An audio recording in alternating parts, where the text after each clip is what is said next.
Hi, I'm Dominic. Thanks for watching Dominic's Woodworks. And today, how did I get here? Where are my tools? I remember. I left my workshop. Well, let me show you something terrible. This, by the way, is our wardrobe, and here are hats, scarves, gloves, and during winter time this thing will never close. But of course, there's help. Enter these two guys. Let me show you how I made them. For the first holder I used a few pieces of scrap and brought them to the same dimensions on the table saw. Then I marked them using a piece of slat as a spacer, and then I needed the measurement that I actually needed on the inside to get the final dimensions of the three pieces. After cutting them to size, I used a table saw slat to cut the tenons, if you will. The whole thing is rather more like a finger joint, but I still refer to it as mortise and tenons since it's one finger on one side and two on the other. So I used a slat to cut the finger and then cut the mortise to fit. I didn't use any set stop blocks, but I used a piece to hold in place while flipping the other piece over, so I hope that counts.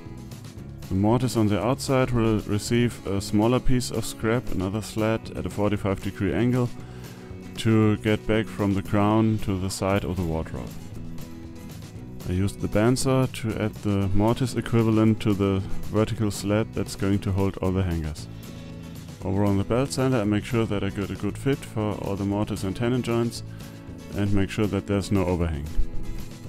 To do that I also used my table saw with a fence and a lot of extra care.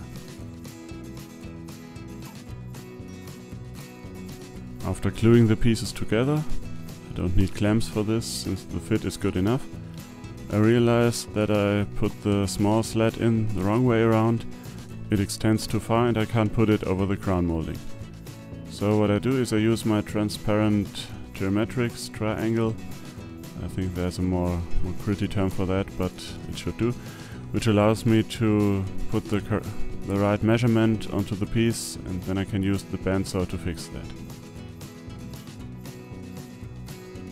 Then all the visible parts receive a round over on the router table. I set my drill press table to 30 degrees and, using a spade bit, I drill holes into the vertical slat at the positions marked out with my compass used as dividers. I try not to drill through the slat because that would leave me with another spot where I had to clean up afterwards. I cut the actual hangers from a piece of dowel stock that I found in my scrap bin, and I used the miter gauge on my bandsaw to do so. I take care that the cuts are parallel to each other. Then it's just a matter of gluing the pieces in. While this design worked fine, I thought I could do it better, so I took a few pieces of scrap board and used my geometrics triangle again to draw out the shape of the finished piece. No joinery this time. I also added a few bows and flourishes, something that I don't think would be that easily achievable on the other design. I want to make 3 of them, with the middle one slightly shorter to accommodate for the finger joint, but I start by cutting out the first one to use as a template. I used a bandsaw to do it, but a jigsaw or maybe a scroll saw with more patience than I have would work too.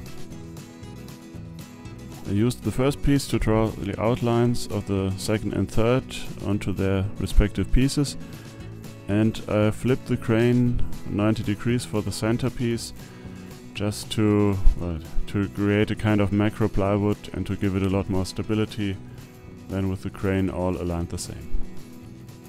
Unfortunately, my patience ran out even for the bandsaw, and I just used magic to cut out the other 2.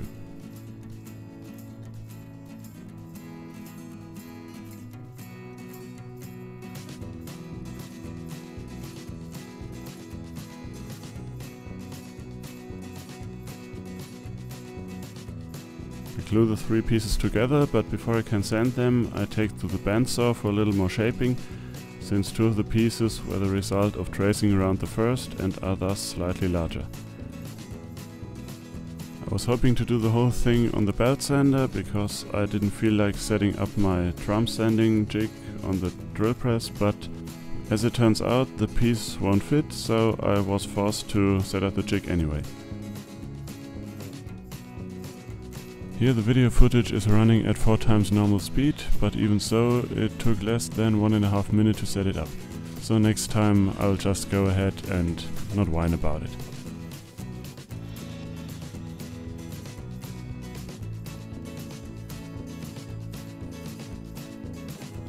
Using the drum sanding attachment I sand over all the outside curves, and I also used this opportunity for a shameless plug of my sandpaper cleaning bottle. Check it out.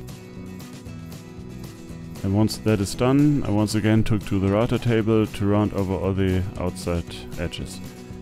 One thing I took care not to round over were the tips at the tip, which I think would have broken off had I routed too close to them.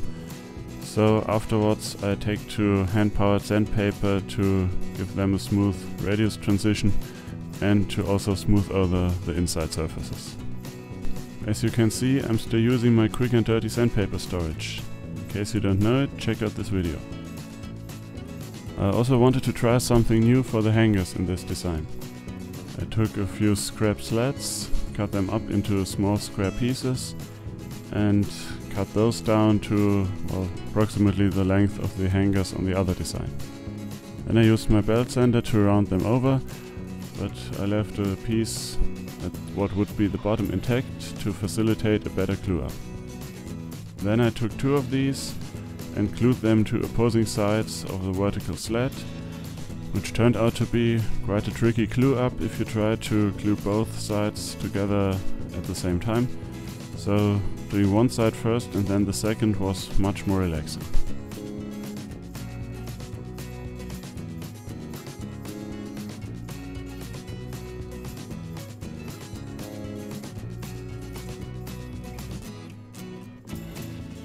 And for the grand finale,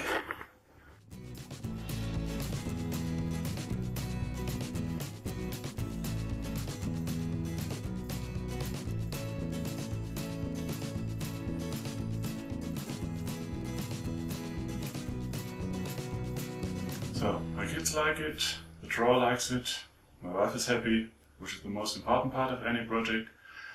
So maybe it inspires you to make something like this for your own wardrobe or for other cupboards in the house. It's really versatile and can be adapted to virtually any kind of storage that you need. You could even put boards here for storing small pieces, just like on a shelf. Thanks for watching. Hope this inspires you to make something of your own. Share this video with your friends if they have a wardrobe, or with your enemies if they have their robe warded. Yeah, I know. Thanks for watching, and remember to be inspired.